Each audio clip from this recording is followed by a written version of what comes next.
Forensic specialists came to a different conclusion after closely analyzing the cuts on his arms and torso.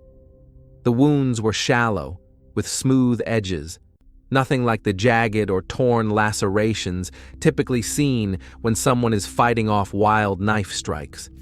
There were no signs of defensive wounds, no deep gashes on the palms or backs of the hands, which usually appear when someone tries to grab a blade or shield their face. The experts labeled the injuries as classic self-inflicted or hesitation marks. The placement of the cuts on the forearms and front of the abdomen were in areas easily reachable by the person himself. On top of that, the bloodstains on Matthew's clothing suggested he had been standing still when the injuries occurred. In a real attack, with movement and struggle, the blood pattern would have been completely different. Sprays, smears, chaotic distribution. But what they found was clean, consistent, and controlled. Detectives also took note of Matthew's odd behavior during evidence collection. His story about the alleged intruders kept changing.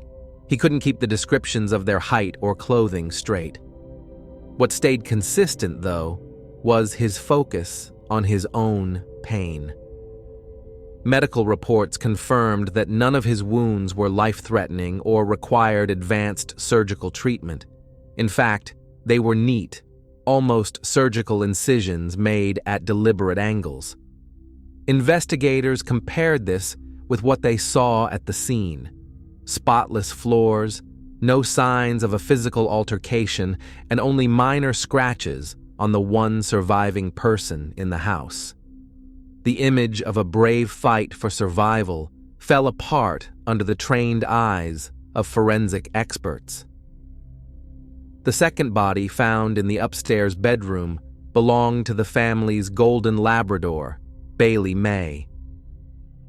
For detectives, the loss of the dog became a critical piece of the puzzle in understanding the suspect's logic. Ballistics confirmed that Bailey May had been shot with the same weapon used on Caitlin Speck. The angle of the bullet suggested the shot was fired at close range. The dog was lying in her usual spot by the bed. Her position indicated she hadn't tried to attack or flee. She never saw it coming.